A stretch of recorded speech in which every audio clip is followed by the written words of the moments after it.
আল্লাহ সবার নাম বলতে পারবো না। আল্লাহ আমার সামনে যারা বসে আছেন তারাও আসতে গিয়ে শরীফে অংশগ্রহণ করেছেন, আল্লাহ তাদেরকেও তুমি কবুল ও মঞ্জুর করে নাও ইয়া রাব্বাল আলামিন।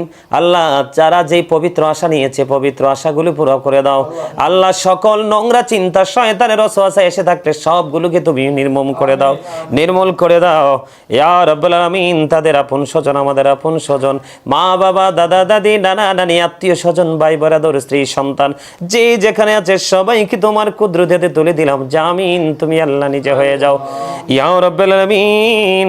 আজকের এই মাগফিরাতের প্রথম দিনে তোমার কাছে বড় আশা করে হাত তুলেছি গো আল্লাহ ইয়া রাব্বাল আলামিন। বেঁচে থাকতে চাই তোমার নেয়ামত, তোমার রহমত, ঈমান এবং আমল নিয়ে আল্লাহ গো, তোমার গোলামি নিয়ে আল্লাহ। গোটা পৃথিবীতে যেন তোমার দিনের দাওয়াত দিতে পারে সে তৌফিক তুমি দান করে দিও আল্লাহ। আজকে শরীরটা একটু সুস্থ, বিগত দিনগুলো মোটেও ভালো ছিলাম না, অসুস্থ ছিলাম আল্লাহ গো। আমার সন্তান সন্ততি, মা বাবা, আপন স্বজন, ভাই বোন যারা অসুস্থ আছে সবাইকে তুমি সুস্থতা দান করে দাও ইয়া রাব্বাল আলামিন। মেহেরবানি করে মালিক আজকের রোজা তুমি কবুল করে নাও আল্লাহ। ইফতারি একটু পরে শুরু হবে আল্লাহ, সাহারি করব আল্লাহ, তারাবি পড়ব, সবগুলো তুমি কবুল করে নাও আল্লাহ। বিগত দিনে যেইগুলো করেছি সব ত্রুটি ক্ষমা করে দিয়ে কবুল করে নাও। যেইগুলো রয়ে গেল তুমি যেইভাবে চাও আল্লাহ, সন্তুষ্টি তুমি যেইভাবে হবে সেইভাবে আমলগুলো করার তৌফিক তুমি দান করে দাও মালিক। ছোট্ট একদিন একটা মোনাজাতে সব বলে শেষ করা যায় না আল্লাহ। কত মানুষের নাম বলবো গো আল্লাহ। ঢাকা উত্তরা থেকে দোয়া চেয়েছে, কবুল করে নাও। করাইল বস্তি থেকে দোয়া চেয়েছে, অসুস্থ ক্যান্সার রোগে আক্রান্ত আল্লাহ গো, তাকে তুমি সুস্থতা দান করে দাও আল্লাহ। নারায়ণগঞ্জ থেকে এক মা দোয়া চেয়েছে, তাকে তুমি কবুল করে নাও আল্লাহ। এমনি করে করে ইয়া রাব্বাল আলামিন। বিশেষ করে এখন আল্লাহ গো আমাদের এই ছোট্ট বাংলাদেশের অসংখ্য মানুষ মধ্যপ্রাচ্যে জীবন জীবিকার জন্য চলে গেছে ইয়া রাব্বাল আলামিন। আল্লাহ গো কোন মা যেন তার সন্তানকে না হারায় গো আল্লাহ। জীবন জীবিকার জন্য যারা গেছে সবাইকে তুমি রহমতের ছায়াতলে আশ্রয় দিয়ে রাখিও আল্লাহ গো।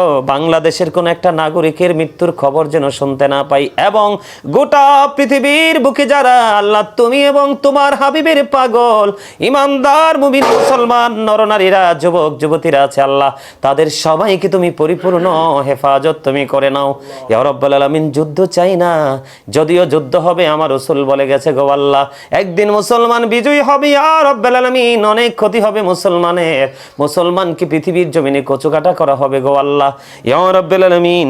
ইয়া পাক পরওয়ারদিগার, আমরা ঈমান আমল নিয়ে যেন পরিপূর্ণভাবে বাঁচতে পারি তৌফিক দান করে দিও।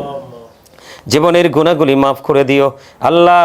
আমাদেরকে তোমার প্রিয় বান্দাদের অন্তর্ভুক্ত তুমি করে নিও। দয়া করে ক্ষমা করো মনিব আমার, ভিখারি রহিব বসে ছাড়িব না ধার। কহিবার নাহি কিছু আমি গুনাহগার, সব কিছু মেনে নেব পরওয়ারদিগার। ভালো মন্দ সবই আছে তোমার জমিনে, ধরিবে না দোষ প্রভু আশা রাখি মনে। ছোট বড় সব কাজে করো মেহেরবানি, তুমি তাসবি তুমি হাসবি তুমি রব্বানি। আদর করে বান্দা তুমি দয়াল বানায়া,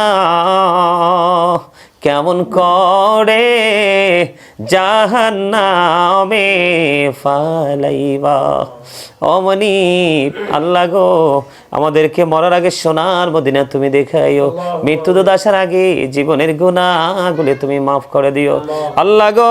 যেদিন আখিরি বিছানায় শুইব, মৃত্যু দূত আমাদের সামনে এসে হাজির হবে, ওই কঠিন বিপদের দিনে প্রাণের নবীজির নুরানি চেহারা মোবারক দেখাইয়া আমাদের প্রত্যেকের জবানে কলবে জারি করে দিও মধুর কালেমাটুকু লা ইলাহা ইল্লাল্লাহ মুহাম্মাদুর রাসূলুল্লাহ।